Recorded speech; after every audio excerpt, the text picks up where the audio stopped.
Welcome into a brand new episode of WSI TV. Enjoy the show.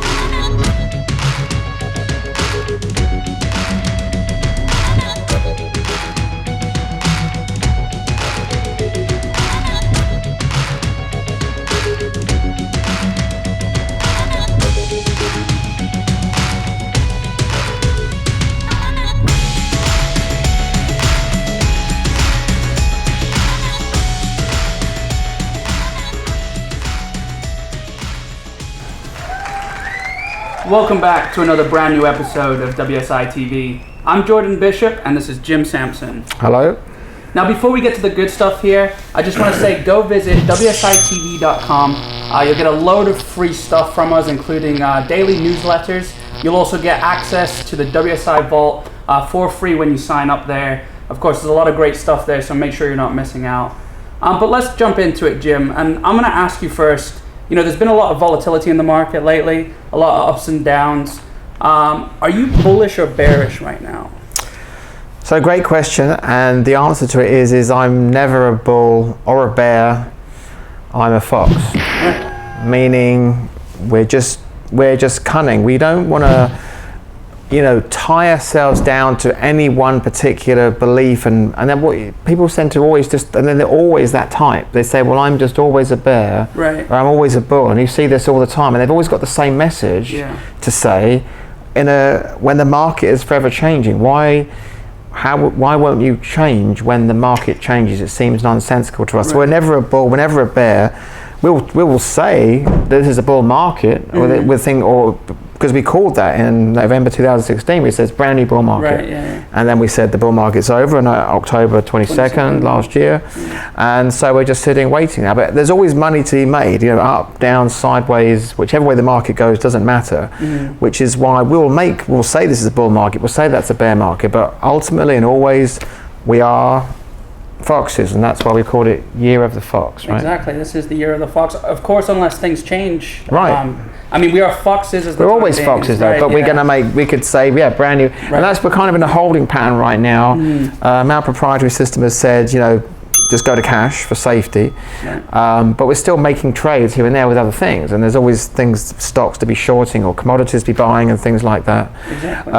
So we're waiting to see right now, is this going to turn into a full-blown bear market, or things reset, chug along sideways for a bit, become brand new bull? And with our track record of calling it, we'll be making that call as and when. Right, absolutely. Now there's a great quote here to sort of outline this idea, and it's from J.M. Keynes, of course, famous economist.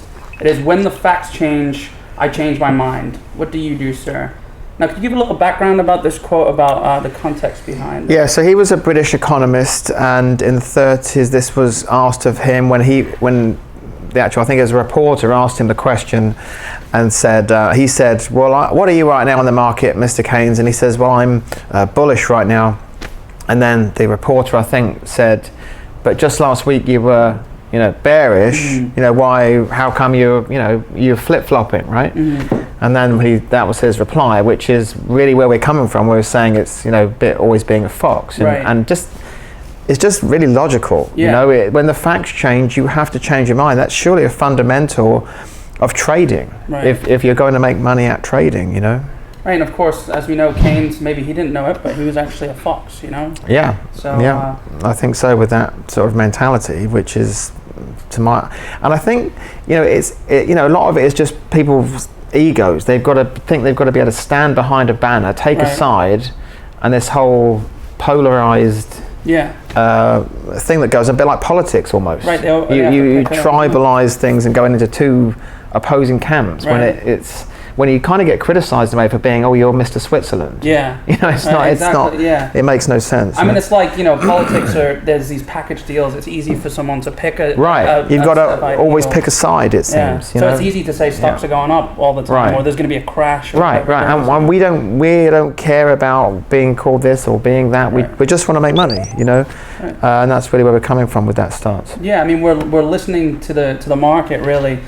So to talk about these people who are, we call them perma bulls or perma bears. Right. These are obviously people who are always bullish, which means they think the market's going up, or always bearish on the side of the perma bears.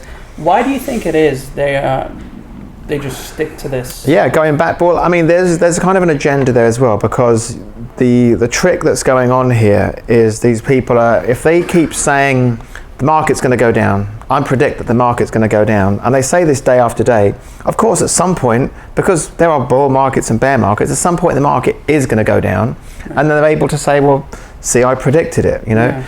So it's quite dishonest actually, where you get this whole, where that's coming from. You may keep making a prediction enough times, eventually of course you're going to be proven right. Right, case in point, November 2016, people were saying there was going to be a crash, you know. Right, for 2 years, people with the perma bears will be going, oh, it's too expensive, it's going down, it's going down, it's going down, and eventually they got proven right 2 years later. But the point being is that all that time they've either been in cash or telling people to go to cash, which means they've missed out on a great bull market, very powerful bull market actually. Worst case, they've actually been shorting the market, betting it's going to go down, and having their heads handed them for 2 years. Yeah.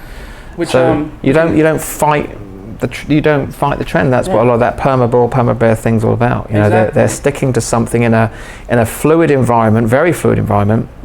They seem to think they have to keep their position, you know. Right, they've picked a team, they've picked a side already, and they have to stick to that, which was of course very hurtful for them in 2008. Just you know, the most recent sort of strong crash. And you see, and don't forget, see, that when it comes to the perma bulls, all of Wall Street is a perma bull. Right. Because they never want to be able to tell you a situation where that involves giving you your money back. They've always got to try and hang on to your money, so they're always going to be bullish on the market. Then they're always going to be saying things like, well, in the long run, my stocks are going up. And in a long enough perspective, say 100 years, you know, stocks are going up. In the long run, we're all dead. Yeah, exactly. I mean, there's that chart of the Dow Jones for the last 100 years you show quite often, especially at the seminars. It's obviously going up, but I mean, over what time frame? You know, between 1960 and 1982, stocks just actually went sideways.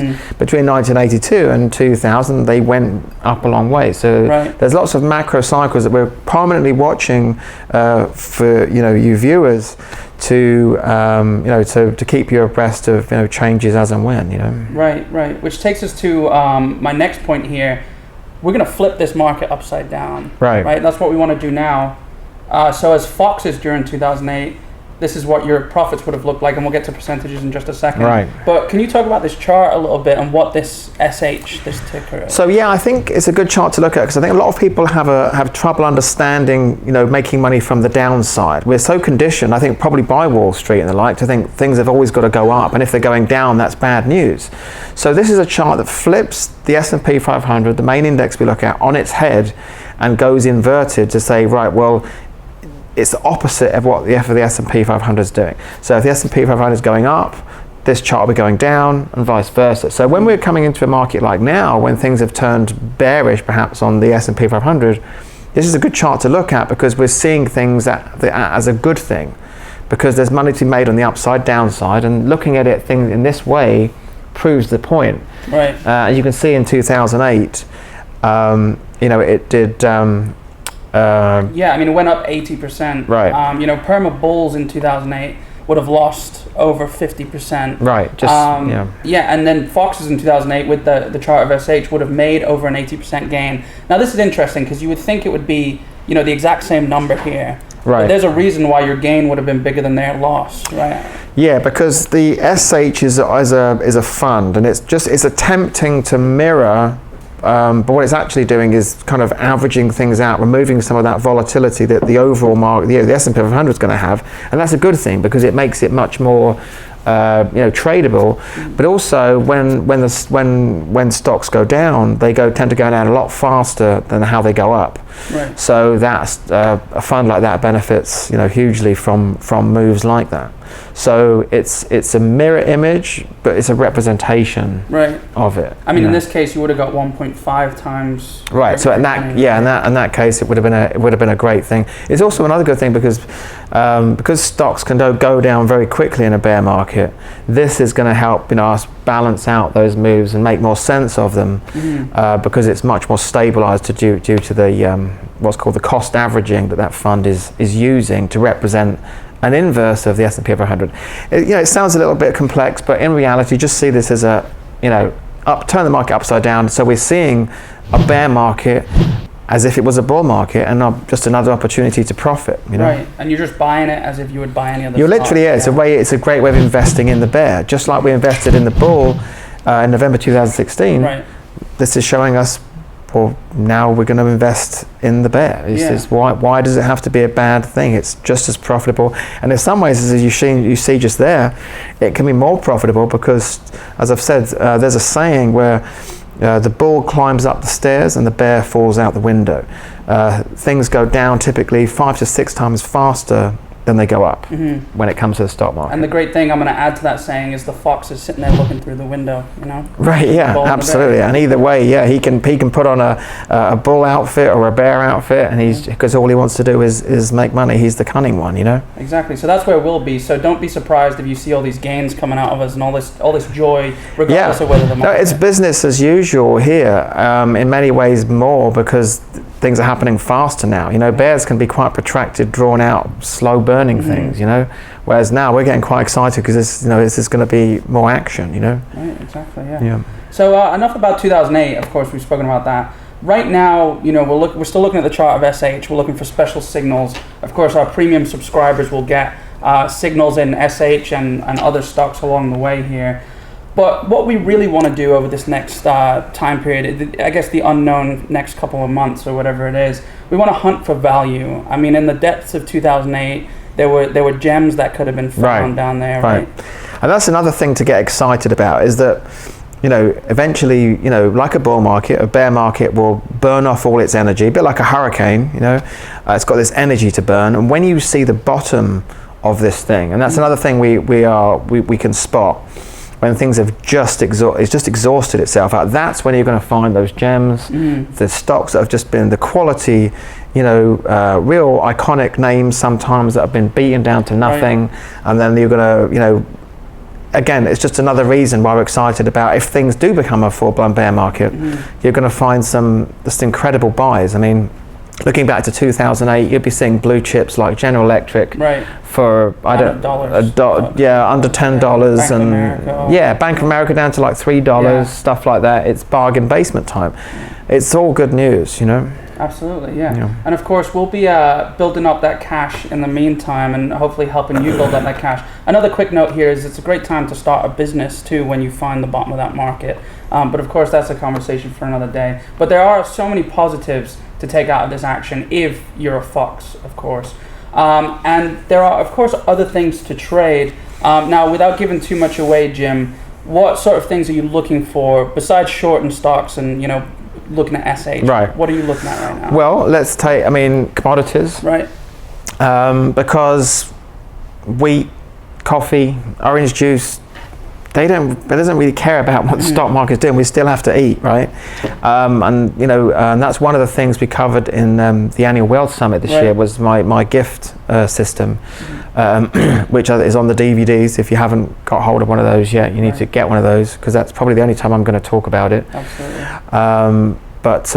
So commodities, currencies. Right. You know, it's don't let any bad news, you know, because it's good news, because the reasons we will discuss, but there's other things to trade that frankly don't care about bulls and bears, you know. In many ways, the fox trade is, again, currencies and commodities are always in flux, and we trade those fluctuations. Yeah, absolutely. And don't worry if you didn't get your DVD already. We have a few left over that we can offer you. You'll also get 6 months free of the project gift system that Jim's talking about here. The actual recommendations. The actual recommendations. So you'll get sent emails.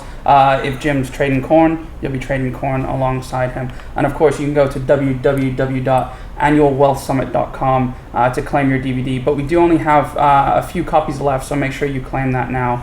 Jim, I want to thank you so much for being on the show with me. Thanks for having me. Thank you guys for joining us, and we'll see you next time. Cheers.